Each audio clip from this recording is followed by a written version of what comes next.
Hola, hoy vamos a proceder con la corrección del cuestionario de control que realizamos en clase. La primera pregunta dice: ¿qué palabra debemos introducir en el teclado para que el diagrama de flujo muestre el mensaje "la espada láser se ha encendido"? Bien, recordemos que para mostrar datos en la pantalla o mensajes se utilizaba la figurita en los diagramas de flujo del romboide, aquel paralelogramo con los lados tumbados hacia un lado. Vale, la que sería esta figurita de aquí, es decir, este mensaje que está entre comillas, ¿cuál sería la palabra que debemos introducir en el teclado? Cuando leemos siempre introducir en el teclado o escrito a través de teclado, es que el usuario está interfiriendo en la ejecución del diagrama de flujo. Por lo tanto, debemos de identificar el otro paralelogramo, que en vez de poner output, como el que vemos aquí a la derecha, el que ponga input. En este paralelogramo, en este romboide, el usuario debe interactuar con el programa, debe introducir un dato. Ese dato va a ser almacenado dentro de la variable, que en este caso se llama control. Bien, tras escribir algo aquí, el usuario, el diagrama de flujo preguntará si lo que ha escrito el usuario es la palabra on. Si no es la palabra on, volverá a preguntar si lo que ha escrito el usuario, almacenado en la variable control, es la palabra off. Y si no es la palabra off tampoco, ni on ni off, entonces es cuando la pantalla del ordenador va a mostrar el mensaje "la espada láser se ha encendido". De lo contrario, si el usuario ha escrito on o el usuario ha escrito off, el algoritmo, el diagrama de flujo, finalizará su ejecución sin mostrar nada en la pantalla. Por lo tanto, la respuesta correcta a esta pregunta es cualquier palabra que no sea ni on ni off. Procedemos ahora con la siguiente pregunta, cuyo enunciado nos dice: ¿cuántas flechas salen siempre del siguiente símbolo? Recordemos, el rombo se utiliza para tomar decisiones y hacer preguntas. Y las posibles respuestas a esas preguntas siempre son dos, y siempre son las mismas: verdadero o falso. Por ejemplo, supongamos que aquí pone 5 mayor que 3.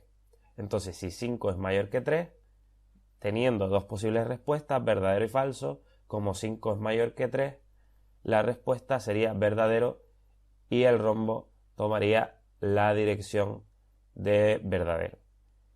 Y en el caso de que 3 mayor que 4, eso es falso, tomaría la dirección de falso.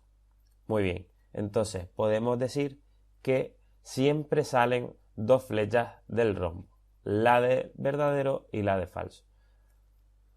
La siguiente cuestión, su enunciado nos dice: ¿cuántas flechas salen del símbolo final, fin, end? Bueno, la palabra no es lo importante. Lo importante es saber cuántas flechas salen del símbolo. Este, como ya muchos conocerán, es el último símbolo que se coloca siempre en un diagrama de flujo y es con el que acabamos la ejecución del diagrama. Por eso, solo hay una flecha que pueda entrar, o una o varias, pero salir ya no sale ninguna, porque una vez alcanzado este punto, el diagrama de flujo ha terminado su ejecución. Por lo tanto, no sale ninguna flecha de este símbolo. Siguiente pregunta. Dice: ¿de qué tipo es el siguiente dato? El siguiente dato, como ven, está entrecomillado. Vamos a repasar la presentación de clase donde vimos los tipos de datos que podíamos encontrar cuando programamos. Nosotros hemos visto por el momento tres tipos: enteros, decimales, strings y booleanos. Bien, los enteros son los positivos y negativos sin parte decimal. Los decimales son, pues esos, los que tienen parte decimal, tanto positivo como negativo. Las strings son las ristras de caracteres y se denotan por las comillas que aparecen a sus lados. Por lo tanto, cualquier número entrecomillado no será ni un entero ni un decimal, sino una ristra de caracteres, una string. Y por último están los de tipo bool, los booleanos, que solo pueden tomar dos valores, verdadero y falso. Bien, pues volviendo al enunciado, podemos decir que este dato está entrecomillado, por lo tanto va a ser una string. Y la siguiente cuestión, más de lo mismo. Como el número 5 está entrecomillado, va a ser también una string. Siguiente pregunta. Suponiendo que el usuario ha introducido el número 7, una vez que la ejecución del programa, del diagrama, llegó al símbolo input, ¿qué número se mostrará en la pantalla del ordenador cuando termine? Bien, entonces, vamos a comenzar por el símbolo de inicio. Continuamos. Aquí se crea una variable donde se almacena un 0. Continuamos. Se nos abre una pantallita que espera que el usuario escriba un número. Si leemos el enunciado, dice el número 7. Imaginemos que el usuario ha escrito el número 7 y contador se le suma 1. Antes valía 0, pues ahora contador es 0 más 1. Quiere decir que ahora contador se ha actualizado y vale 1. Y nos preguntará, ¿1 es mayor que el 7 que escribimos aquí? No. Entonces volver hacia atrás y seguirá sumando hasta que contador sea mayor que número. Si el número es 7, ¿cuándo se va a cumplir esta condición? Cuando contador valga 8. Por lo tanto, en la pantalla se nos va a mostrar en el símbolo de output un 8. La respuesta correcta sería la 8. Siguiente pregunta. ¿Cuál es el operador aritmético que nos permite conocer el resto de una división? Volvemos a las presentaciones de clase y vemos aquí los operadores aritméticos. Tenemos la suma con el símbolo del más, tenemos la resta con el símbolo del menos, tenemos la multiplicación con el asterisco, la división con la barrita oblicua, las potencias con doble asterisco y el resto con el símbolo del porcentaje. Es decir, tenemos dos operadores que son el 5 y el 3, el dividendo y el divisor. Y lo que nos devuelve el resultado de esta operación que ponemos con el porcentaje es el resto de dividir 5 entre 3. Sabemos que el cociente de 5 entre 3 es 1. Y el resto será 2. Si sumamos el resultado de multiplicar el cociente por el divisor, sería 3 por 1, y le sumamos el resto, 3 más 2, nos dará el dividendo. Por lo tanto, en este caso, el operador aritmético que nos permite conocer el resto de una división es el símbolo del porcentaje. ¿Qué operador lógico nos permite comprobar si el dato se sitúa a su izquierda, es distinto que el situado a su derecha? Bien, volvemos a los símbolos de comparación que vimos en clase, los operadores lógicos, y los dos iguales determinan si los dos elementos, el que está situado a su izquierda y el que está situado a su derecha, son iguales. El asterisco, la exclamación y el igual nos determinan si el elemento que irá a su izquierda es distinto que el que va a su derecha. Ya ahí tenemos la respuesta de la pregunta. Este nos determina si el elemento que está a su izquierda es menor que el elemento que se sitúa a su derecha. Este nos determina si el elemento que está a su izquierda es menor o igual que el elemento que está a su derecha. Si el elemento que está a su izquierda es mayor que el que está a su derecha, o si el elemento que está a su izquierda es mayor o igual que el que está a su derecha. Por lo tanto, la respuesta correcta a esta pregunta sería el apartado B, la exclamación seguida del igual. Siguiente. ¿Cuál de los siguientes símbolos siempre aparece en un diagrama de flujo? Recordemos, hay un símbolo que siempre se va a colocar al comienzo y en la finalización del diagrama, que es la elipse.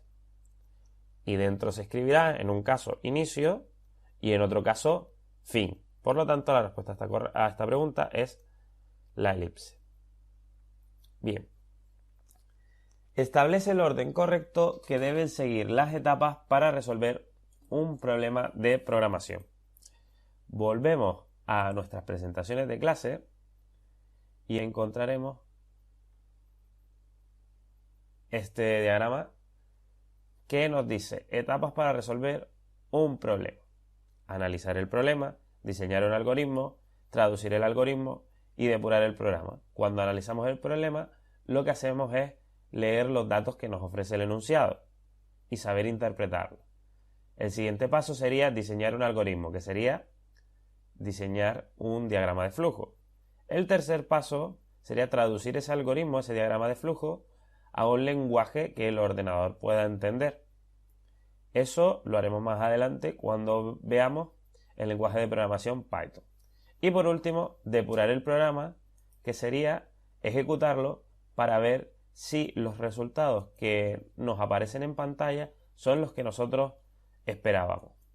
En el caso de que lo sean, pues muy bien, hemos terminado el proceso de estos 4 pasos, y en el caso de que los resultados no sean los correctos, tendremos que volver hacia atrás para reinicializar todo el proceso a partir de lo que ya habíamos conseguido en este punto.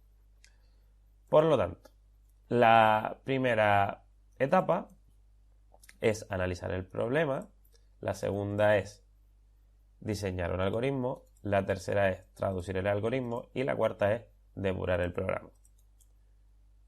Suponiendo que el usuario haya introducido Benedict cuando el siguiente diagrama de flujo ha solicitado su nombre, ¿qué texto mostrará el ordenador en la pantalla?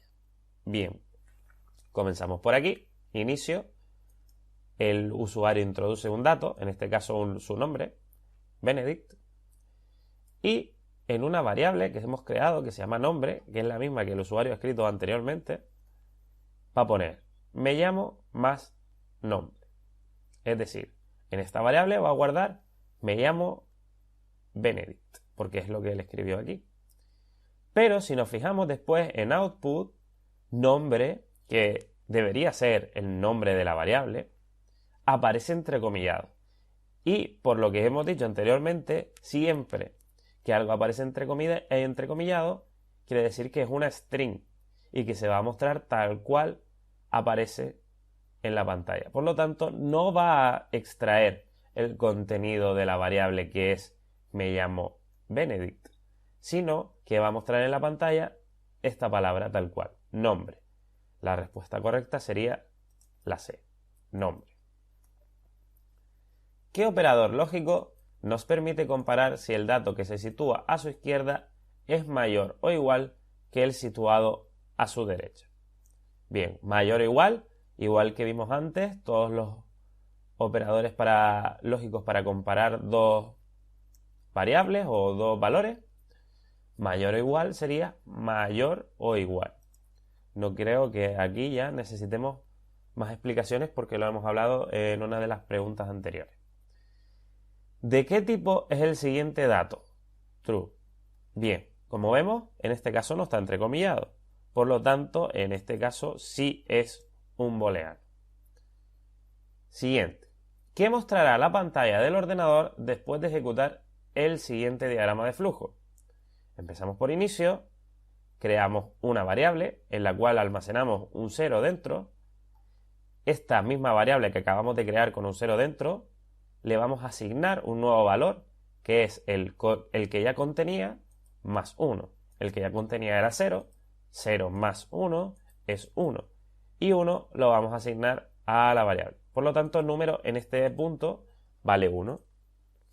Seguimos la ejecución y volvemos a actualizar el valor de la variable número con lo que tenía anteriormente, que era 0 más 1, 1, más 2. Por lo tanto, 1 más 2 es igual a 3 y la variable en este punto vale 3. Y ahora comienzan las preguntas. ¿Número que es 3 es igual a 0? No. Hacemos otra pregunta. ¿Número que es 3 es igual a 1? No. Hacemos otra pregunta. ¿Número que es 3 es igual a 2? No. Hacemos otra pregunta. ¿Número que es 3 es igual a 3? Sí. Pues entonces seguimos este camino y en la pantalla se nos muestra una letra D, porque aparece entre comillas. Y se acabó la ejecución del algoritmo. Por lo tanto, la respuesta correcta es la D mayúscula. ¿Cuántas variables diferentes se utilizan en el siguiente diagrama de flujo?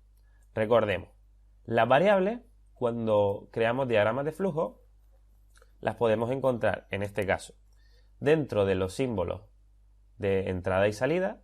Cuando ponemos un input, estamos almacenando en una variable, en este caso esta se llama número, y también las podemos crear y almacenar datos en su interior utilizando los rectángulos. Vamos entonces a mirar cuáles son los rectángulos y los paralelogramos, los romboides, que contienen variables. Input, aquí tenemos la primera variable que se llama número. La siguiente variable que encontramos es contador. Esta es la misma, es decir, esta y esta es la misma, lo que con valores diferentes en cada momento. Contador también, contador, número, contador y se acabó. Por lo tanto, hay solo dos variables diferentes, número y contador, porque esto es lo mismo. Entonces la respuesta correcta es 2. Si queremos mostrar un dato en la pantalla del ordenador, que hay que escribir dentro del romboide, pues muy bien, recuerden que dentro de los paralelogramos, en este caso el romboide, podemos encontrar dos palabras. Input, cuando vamos a introducir un dato que se va a almacenar dentro de una variable en el ordenador, y output, cuando vamos a mostrar los datos que están almacenados en una variable o un dato directamente entrecomillado cuando lo vamos a mostrar en la pantalla del ordenador.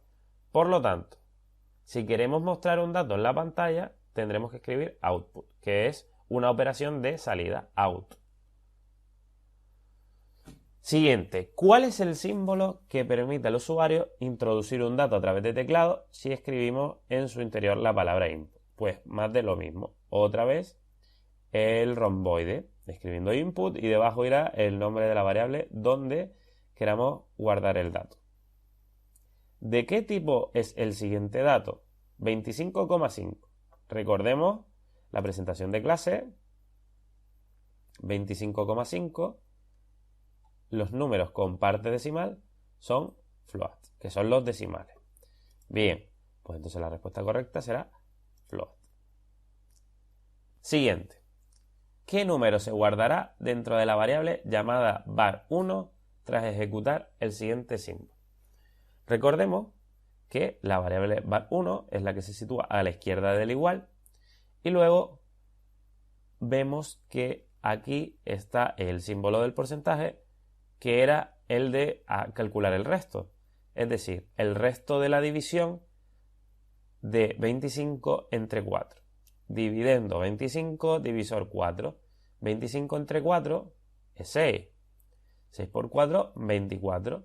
Y el resto sería 1. Por lo tanto, la respuesta correcta es 1. Y por último, para acabar, ¿de qué tipo es el siguiente dato? Volvemos aquí y vemos que es un número sin comillas y sin parte decimal. Por lo tanto, los números sin comillas y sin parte decimal son enteros, integer. Así que la respuesta correcta es la de integer. Espero que ahora que hemos visto cuáles son las soluciones correctas del cuestionario, la próxima vez te sirva para que cometas menos errores y que los conceptos queden más claros. Gracias.